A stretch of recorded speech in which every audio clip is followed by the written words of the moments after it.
کی اس ویڈیو میں ہم آپ کو پاکستان کے صوبہ پنجاب میں واقع ایک شہر کی تاریخی معلومات فراہم کرنے کی کوشش کریں گے۔ شہر لاہور کو قدیم ترین شہروں میں شمار کیا جاتا ہے۔ اس قدیم شہر کی کہانی نہایت دلچسپ اور حیرت انگیز ہے۔ اس شہر کا نام کس نے رکھا اور یہ کس سے منسلک ہے اور اس کی تاریخی گہرائی میں جانے سے قبل لاہور کی تاریخ۔ لاہور جس کا شمار پاکستان کے قدیم شہروں میں ہوتا ہے، جغرافیائی لحاظ سے 1,90,022 طول بلد اور 3,10,050 عرض بلد پر واقع ہے۔ تہذیبی، تمدنی اور ثقافتی لحاظ سے ہمیشہ مرکزی حیثیت حاصل رہی ہے۔ اس کی طویل تاریخ ماضی کے سحر میں گم ہے اور اس کی ابتدائی تاریخ کے بارے میں صرف اور صرف روایات اور قیاس ملتے ہیں، مگر عام طور پر یہ کہا جاتا ہے کہ راجہ رام چندر کے 2 بیٹے تھے۔ ایک کا نام کسوا تھا جس نے قصور کی بنیاد رکھی اور دوسرے کا نام لوح تھا جس نے لاہور بسایا۔ شروع میں لاہور کا نام لاہور تھا جو آہستہ آہستہ لاہور بن گیا۔ اس تاریخی روایت سے اس کا قدیم ہونا از خود واضح ہو جاتا ہے۔ لاہور کا ذکر ہمیں کسی بھی قدیم غیر اسلامی کتاب میں نہیں ملتا، صرف عہد اسلامی کی کتاب حدود العالم میں ملتا ہے جو تقریباً سن 994 کی تصنیف ہے۔ اس کتاب سے معلوم ہوتا ہے کہ زمانہ قدیم میں لاہور ملتان کے ماتحت تھا۔ ملتان کا حاکم قریشی کہلاتا تھا۔ الغرض تاریخ میں لاہور کی موجودگی کا واضح ثبوت سبکتگین اور اس کے بیٹے محمود غزنوی کے حملوں کے دوران ملتا ہے، جب اس نے شمالی ہند فتح کیا، جس کی نشاندہی محکمہ آثار قدیمہ نے بھی 1959 میں قلعہ لاہور میں جدید خطوط پر کھدائی کرنے کے بعد کی۔ کھدائی سے ملنے والے آثار سے یہ معلوم ہوتا ہے کہ مسلمانوں کی آمد سے پہلے اس قلعے کی کوئی خاص اہمیت نہ تھی، لیکن عہد غزنوی سن 976 سے لے کر ابراہیم لودھی سن 1526 تک آنے والی حکومتوں میں لاہور کو ایک نمایاں مقام حاصل رہا۔ اس سلسلے میں سلطان محمود غزنوی نے 1021 کو لاہور فتح کرنے کے بعد ایک نیا قلعہ تعمیر کروایا۔ برصغیر کے پہلے مسلم سلطان قطب الدین ایبک کی تاج پوشی قلعہ لاہور میں ہی ہوئی اور اسی شہر میں وہ چوگان کھیلتا ہوا جاں بحق ہو گیا۔ اس طرح جب تغلق سلطنت زوال کے دہانے پر پہنچی تو شیخا کھوکھر لاہور پر قابض ہو گیا۔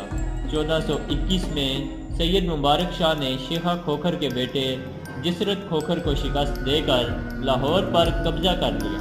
اگرچہ اولین مغل بادشاہ ظہیر الدین بابر کے ہاتھوں لاہور شہر کو خاصا نقصان اٹھانا پڑا، مگر بعد کے مغل شہنشاہوں نے لاہور کی کافی پذیرائی کی۔ شیر شاہ سوری نے ہمایوں کو شکست دینے کے بعد ہیبت خان نیازی کو حاکم لاہور مقرر کیا، جس نے قلعہ لاہور میں رہائش اختیار کی، لیکن زیادہ دیر قیام نہ کر سکا اور دوبارہ ہمایوں کنان حکومت پر قابض ہو گیا۔ ہمایوں کی اچانک موت پر اس کے بیٹے جلال الدین اکبر کی تاج پوشی قلعہ نور میں ہوئی تو اس وقت اکبر کی عمر 12 سال تھی۔ وہ 1557، 1571 اور 1586 کو لاہور آئے اور باقاعدہ طور پر پختہ اینٹوں کے ساتھ قلعہ تعمیر کرنے کی ہدایت کی اور لاہور کو دارالسلطنت بنایا۔ اکبر کی وفات کے بعد اس کا بیٹا نور الدین جہانگیر انان حکومت سنبھالنے کے بعد 1606 میں لاہور آیا اور 1 سال تک قلعہ میں قیام کیا۔ یہاں قیام کے دوران بہت سی عمارات تعمیر کروانے کا حکم صادر فرمایا۔ جہانگیر کے بعد اس کے بیٹے شاہ جہاں نے اپنی حکومت کے پہلے ہی سال میں شاہی قلعہ لاہور میں خوبصورت عمارات تعمیر کروانے کا حکم جاری کیا۔ صوبیدار وزیر خان کے زیر انتظام تمام نئی عمارات کی تعمیر مکمل ہوئی اور 1638 میں شاہ جہان قلعہ میں کچھ عرصے کے لیے قیام پذیر ہوئے۔ شاہ جہاں کے بعد اس کا بیٹا اورنگزیب عالمگیر انان حکومت کا مالک بنا اور 1658 کو لاہور تشریف لے آیا اور قلعہ کا جائزہ لیا اور ضروری احکامات جاری کیے۔ بادشاہی مسجد اور عالمگیری دروازہ انہی احکامات کی عکاسی کرتے ہیں۔ اورنگزیب عالمگیر کی وفات کے بعد ان کے جانشینوں میں باہمی محاذ آرائی شروع ہو گئی، جس کی وجہ سے مختلف فتنوں نے سر اٹھایا اور مغل خاندان کا کوئی بھی حکمران دوبارہ لاہور نہ آ سکا، تو مختلف علاقوں میں مختلف حکمراں بن گئے۔ پنجاب پر سکھ قابض ہو گئے۔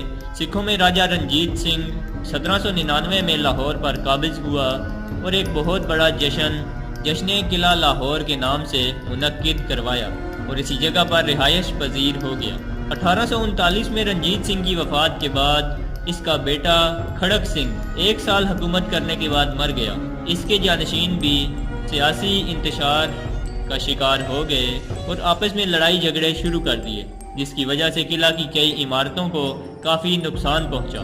سب سے آخر میں دلیپ سنگھ نے حکومت سنبھالنے کی کوشش کی، مگر دوسری طرف رانی جندرا رنجیت سنگھ کی بیوی اور کچھ سکھوں نے مل کر انگریزوں کے خلاف جنگ چھیڑ دی، جس کے نتیجہ میں انگریز فوج قلعہ پر قابض ہو گئی اور 1849 کو راجہ دلیپ سنگھ کو معزول کر کے سکھ حکومت کا ہمیشہ کے لیے خاتمہ کر دیا اور مکمل طور پر لاہور انگریزوں کے کنٹرول میں چلا گیا۔